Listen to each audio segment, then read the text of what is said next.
Assalamualaikum warahmatullahi wabarakatuh. Alhamdulillahilladzi jalla 'alal in'ami bi ni'matil imani wal islami. Asyhadu an la ilaha illallah wa asyhadu anna Muhammadan 'abduhu wa rasuluh. Amma ba'd. Sahabat dakwah yang dirahmati Allah Subhanahu wa taala. Dalam kehidupan ini kita biasanya selalu berpikir menentukan langkah sikap untuk memastikan kehidupan di masa mendatang, sehingga kadang-kadang dengan langkah-langkah ini kita bisa berjalan dengan optimis, menyusun strategi untuk menggapai persiapan masa depan kita. Dan memang itulah kehidupan. Bahkan konyol kalau ada seorang yang tidak memperhatikan persiapan kehidupannya di masa mendatang. Tapi hadirin, sahabat dakwah dimanapun Anda berada, ada satu persiapan yang harus lebih jeli kita mempersiapkannya, yaitu kehidupan sesudah kehidupan dunia ini. Maka kalau kita perhatikan bagaimana Rasulullah Sallallahu Alaihi Wasallam memberikan pengajaran kepada kita, ada amalan yang kita lakukan di dunia ini, ketika kita beramal itu dicatat sebagai kebaikan, dan selesai amal itu maka selesai hitung-hitungan pahalanya. Tapi selain itu ada juga amalan yang Allah berikan keistimewaan kepada kita. Kita kerjakan hari ini, tapi terus mengalir padilahnya. Apa itu? Perhatikan hadis Rasulullah. Iza mata ibnu Adam inqata'a amaluhu illa min salasin. Pertama, shadaqatin zariyah. Kedua, ilmu yuntafa' bihi. Ketiga, waladan soleh yada'ulah. Ada orang yang sudah meninggal dunia dia, tapi ternyata masih mengalir pahala kebaikan dalam barzahnya. Dia sudah dijemput oleh malaikat Israel, sudah bersemayam di alam barzahnya, tapi masih terus dibanjiri oleh kebaikan dan kebaikan yang pernah ia lakukan di masa hidupnya. Ternyata apa itu? Salah satu di antaranya adalah shadaqatun zariyah. Inilah yang menjadi alasan kenapa orang yang sudah di alam barzah itu pengen dibangkitkan kembali ke alam dunia ini.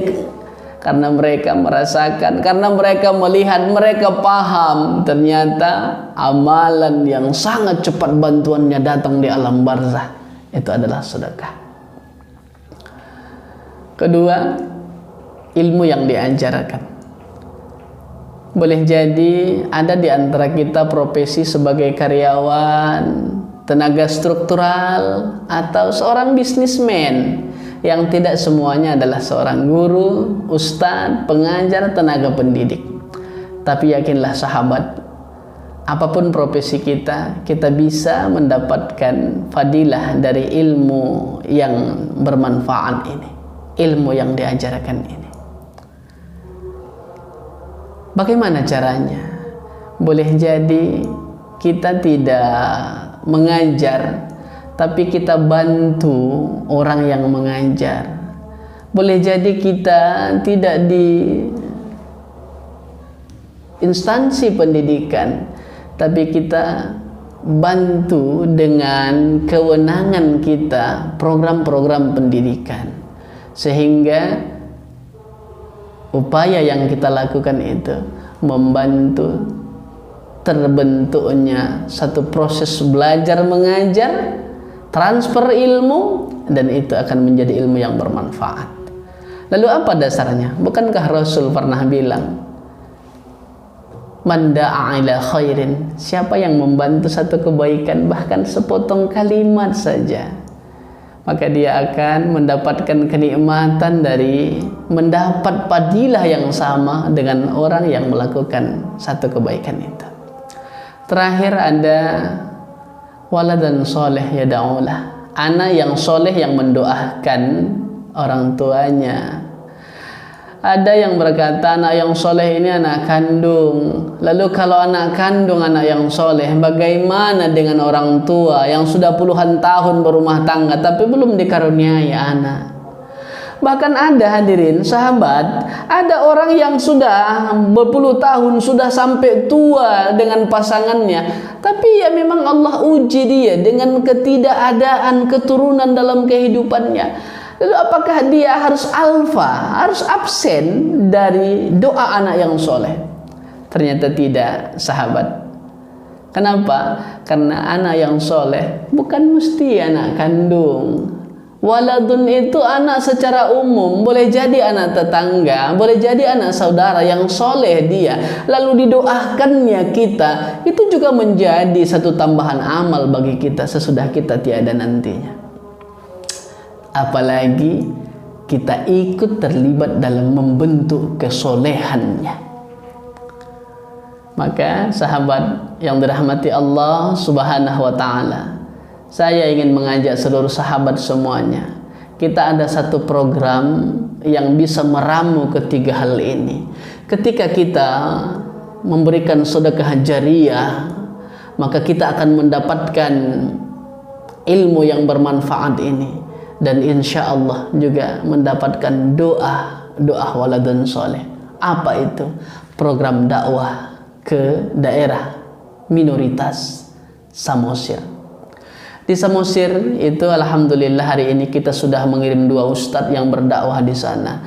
Kalau kita bantu pergerakan dakwah di sana, kita berikan fasilitas ustadz yang mengajar di sana, pertama sedekah jariah kita itu insya Allah mengalir kepada kita. Lalu yang kedua, karena sebab kita berikan kebutuhan ustadz yang mengajar di sana, lalu dia mengajarkan ilmu di sana, satu huruf yang diajarkan ke masyarakat, ke anak-anak mengajinya, ke orang-orang yang belum paham agama, lalu padilah satu huruf yang didapatkan ustadz itu, kita juga mendapatkan padilah yang sama. Ketiga, ustadz di sana mendidik anak-anak untuk paham agama, dan harapan kita tentunya dia menjadi anak yang soleh. Bahkan kami Yayasan Sahabat Dakwah Peduli Muslim Daerah Samosir sangat mengimpikan 10-20 tahun ke depan akan lahir seorang ulama yang berasal dari Samosir. Akan lahir seorang pejuang agama yang melanjutkan estafet perjuangan dari Samosir. Sehingga hadirin sahabat yang dirahmati Allah, Samosir itu bukan hanya indah dari sisi alamnya saja, tapi indah dari pengamalan agama, indah dari nilai-nilai religi yang tertanam di sana. Lalu kalau ada ulama dari sana, ada orang-orang soleh yang keluar dari sana sebab bantuan sedekah jariyah kita berdakwah di sana, insya Allah itu akan menjadi pundi-pundi amal bagi kita, bahkan sampai sesudah kita tiada nantinya. Sahabat, inilah yang dapat saya sampaikan. Mudah-mudahan kita semua tergerak hatinya. Mari kita saling bahu-membahu untuk meningkatkan dan membangkitkan Islam minoritas yang berkualitas. Assalamualaikum warahmatullahi wabarakatuh.